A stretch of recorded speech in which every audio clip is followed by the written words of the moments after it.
Tapi kalau tidak farmakoekonomi bagi pasien, ya kan, maka sama saja lama terapinya juga akan semakin panjang gitu ya, maka tidak akan memberikan outcome yang baik buat pasien. Nah, ini kalau dari sini bisa adik-adik lihat, karena si bakterinya bilang gitu ya, karena saya itu sangat sensitif, jadi dia hanya responsif terhadap obat-obatan tertentu, gitu ya. Oleh sebab itu penting untuk mengetahui prinsip pemilihan antibiotik sebelum diberikan terapi antibiotik. Nah, kalau kita lihat di sini itu ada jenis-jenis antibiotik berdasarkan dari site of infection-nya. Ini tadi kalau ada dilihat contohnya misalnya di gastrointestinal, misalnya bakteri yang ada di saluran cerna, maka biasanya maka apa yang bisa diberikan, misalnya di sini ada erythromycin, ya, golongan aminoglycoside, kemudian chloramphenicol, ciprofloxacin. Nah, ini ada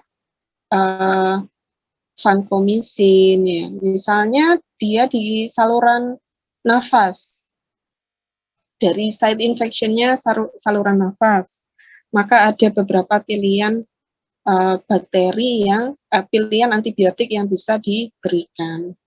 Ini tapi bukan satu-satunya prinsip ya. Yang paling penting nanti tentunya bakteri apa yang ada di situ, gitu ya.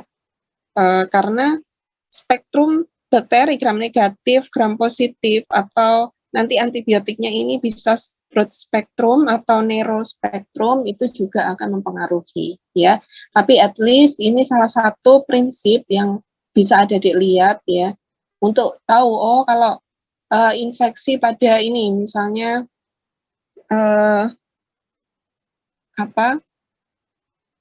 sistem pada saluran kemih, nah, maka apa saja yang bisa atau antibiotik yang biasanya digunakan itu apa saja, gitu ya.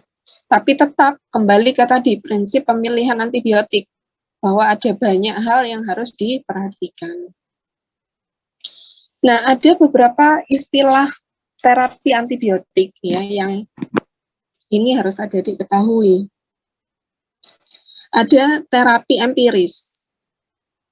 Nah, apa yang dimaksud terapi empiris? Ini adalah terapi yang diberikan berdasarkan diagnosis klinis dengan pendekatan ilmiah dari klinisi. Nah, seringkali pasien misalnya masuk ke IGD gitu ya, lalu pasien mengeluhkan misalnya susah buang air kecil, kalau buang air kecil terasa nyeri gitu ya, kemudian frekuensi buang air kecilnya sering ya, tapi sedikit yang keluar, kemudian terkadang ada darah misalnya. Nah, ketika kondisi seperti itu, maka sebetulnya yang paling bagus apa? Melihat ini ada infeksi. Kita lihat di bakterinya penyebabnya apa, di kultur gitu ya. Tapi itu membutuhkan waktu yang lama untuk pemeriksaan mikrobiologisnya, untuk mengetahui jenis kumannya. Biasanya membutuhkan waktu. Sehingga kalau sudah ada diagnosis klinisnya, ya, oh ini berarti infeksi saluran kemih, ya, maka seorang dokter memberikan terapi antibiotik, misalnya ciprofloxacin, karena ini saluran kemih. Itu berarti kan tanpa adanya pemeriksaan jenis kumannya apa, gitu ya, maka itu disebut dengan terapi empiris. Jadi berdasarkan diagnosis klinis dengan pendekatan ilmiah dari klinisi. Dan terapi empiris ini pun juga tidak ngawur gitu ya, karena karena juga berdasarkan professional judgment ya dari seorang klinisi yang itu sudah tahu bahwa diagnosisnya atau dengan gejala yang seperti ini itu masuk ke diagnosis apa. Lalu yang berikutnya ada terapi definitif. Nah, kalau terapi definitif ini dilakukan berdasarkan hasil pemeriksaan mikrobiologis yang sudah pasti jenis kuman dan spektrum kepekaan antibiotiknya. Ya. Misalnya apa namanya, kalau tipes ya. Nah, itu biasanya kan dilihat tes Widal, kemudian dilihat, oh ini iya sudah pasti ini ada bakteri ini, maka diberikan chloramphenicol, thiamphenicol misalnya. Nah, itu sudah pasti ada pemeriksaan mikrobiologisnya. Itu sudah pasti jenis kumannya. Ya, itu namanya terapi definitif. Nah, terapi definitif ini bagus ya kalau kita lihat antara terapi empiris dan terapi definitif, maka yang lebih tepat itu ya terapi definitif gitu ya. Tapi karena tadi tidak semua itu bisa dikultur dan karena itu membutuhkan waktu. Namun biasanya bagi seperti pasien-pasien rawat inap ya, nah itu seringkali nantinya ya pasti akan dilihat kumannya, apalagi kalau di situ terjadi infeksi tapi diberikan antibiotik tidak memberikan adanya perbaikan ya, maka dilihat jenis kumannya apa, nah maka akan disesuaikan antibiotik apa yang akan diberikan. Yang berikutnya ada antibiotik profilaksis. Nah, kalau profilaksis ini berarti pencegahan, ya. Adik-adik sudah tahu terapi profilaksis itu adalah terapi pencegahan. Berarti di sini antibiotik profilaksis itu artinya adalah antibiotik yang diberikan untuk mencegah infeksi pada berbagai kondisi klinis.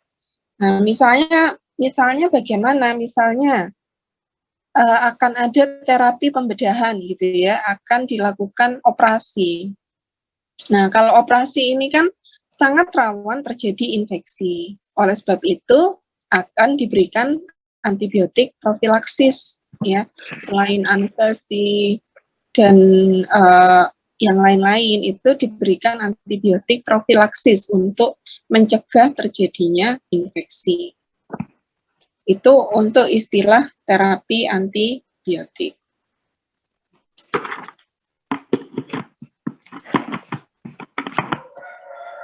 Oke, kemudian kita lanjut ke klasifikasi antibiotik.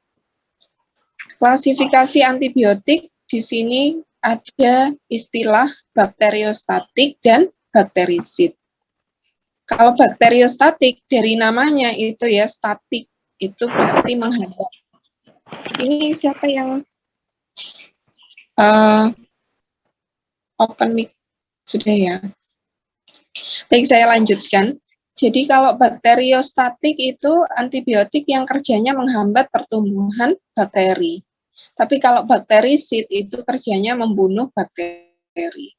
Kalau kita lihat dari kurva ya, nah di sini kalau bakterisid itu maka MIC, minimum inhibitory concentration, atau pertumbuhan bakterinya itu akan ditekan ya.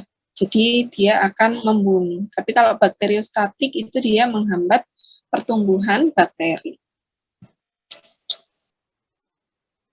Ibaratnya kalau kita melakukan adik kan sudah praktikum di mana itu mata kuliah mikro ya, mikrobiologi. Nah itu kalau misalnya ada pertumbuhan bakteri seperti ini ya, kalau diberikan antibiotik yang itu sifatnya bakterisid maka dia akan membunuh bakterinya, tapi kalau bakteriostatik akan menghambat pertumbuhan bakteri. Nah, lalu bagaimana cara antibiotik membunuh kuman? Ini secara umum ya. Artinya mekanisme yang secara umum. Tapi nanti ketika kita membahas topik per masing-masing antibiotiknya, nah maka itu sudah berdasarkan cara kerjanya. Jadi antibiotik itu harus memiliki konsentrasi yang optimal di daerah infeksi. Kalau kita tahu istilah MIC, ya, minimum inhibitory concentration. Jadi ketika kadar antibiotik itu di bawah MIC, maka dia antibiotik tersebut masih belum bisa bekerja.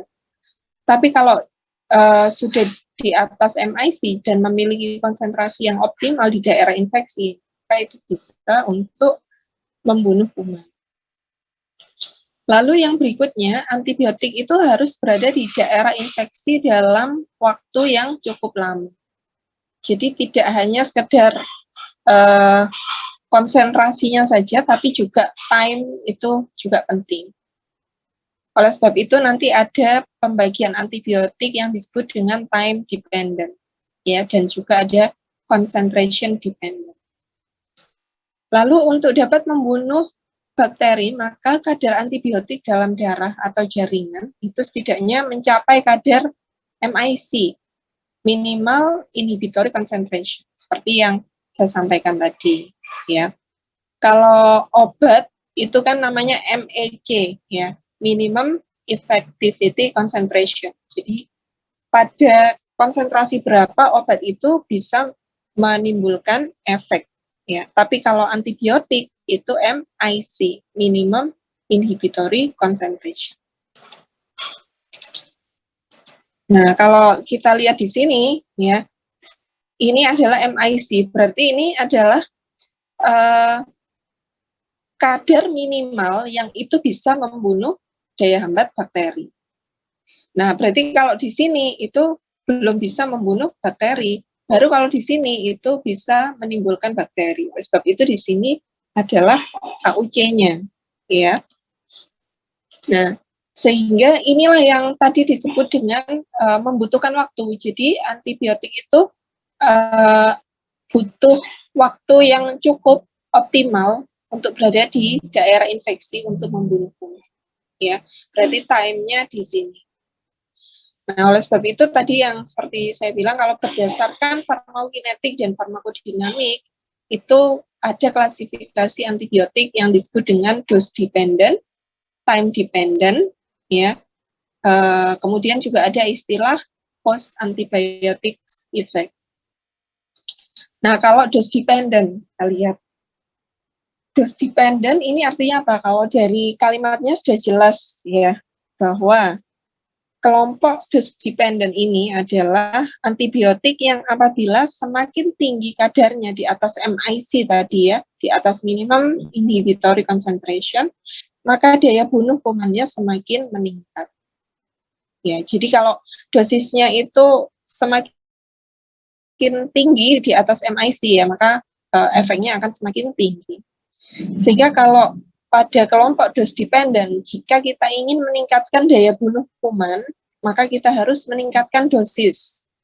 Ya, meskipun itu berarti mengurangi frekuensi pemberian antibiotik, karena meningkatkan dosis tentu saja ada dosis maksimumnya. Ya, semua obat kan kalau dosis itu ada range terapinya.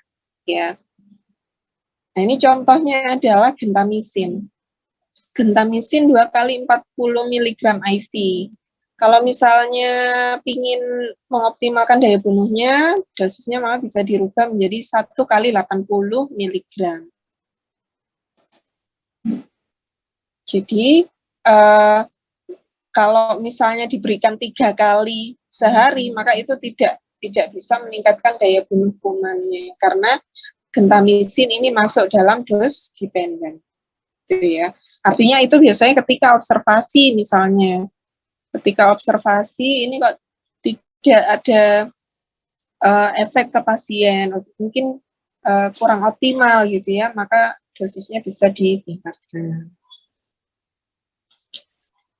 Nah, ini tadi ya, sama, kalau semakin besar dosis, maka semakin baik daya bunuh kumannya. Ini untuk kelompok antibiotik yang dose dependent. Contohnya apa untuk dose dependent? Ini contohnya adalah golongan aminoglycoside, ya, kemudian fluoroquinolone, ini masuk dalam kelompok dose dependent. Oke, lalu berikutnya ada time dependent. Kalau time dependent ini semakin lama dosisnya berada di atas MIC, maka semakin baik daya kumannya. Artinya apa? Kalau semakin lama ada di atas MIC tadi, gitu ya, maka akan semakin optimal. Nah, maka untuk antibiotik yang golongan ini itu peningkatan dosis itu tidak akan memberikan efek, tetapi frekuensinya tadi ya, contohnya misalnya ceftazidime, kalau diberikan bolus ya, berarti itu kan sekali ya dosis tinggi, maka itu kurang optimal. Tapi kalau dosis intermittent ya, jadi dipertahankan selama mungkin di atas MIC di kurva yang tadi, maka akan bisa menimbulkan efek yang lebih optimal. Nah, oleh sebab itu bila kita ingin meningkatkan daya bunuh kumannya, maka sebisa mungkin konsentrasi di atas MIC itu kita pertahankan. Jadi contohnya cefotaxime 2 kali 500 mg, maka kalau ingin mengoptimalkan ya bisa frekuensinya dipersering. Jadi dosisnya diubah menjadi 4 kali 250 bisa. Nah, yang termasuk dalam kelompok time dependent ini beta-lactam ya, seperti amoxicillin ya, kalau penicillin, cephalosporin, kemudian macrolides, kemudian azithromycin, tetracycline ya. Kemudian ada post antibiotic effect. Nah, ini adalah supresi pertumbuhan kuman yang terjadi setelah penghentian obat. Nah, kemudian dalam pemberian antibiotik, kapan antibiotik itu diberikan tunggal dan kapan diberikan kombinasi, ya. Karena seringkali kalau kita lihat itu beberapa kasus infeksi itu diberikan kombinasi. Contohnya apa? Contohnya pada pasien TBC, ya, tuberkulosis. Kalau adik-adik tahu, TBC itu obatnya buahnya, ya, antibiotik ininya buahnya yang diperoleh. Ya. Nah, itu berarti ada kombinasi. Kapan diberikan kombinasi? Itu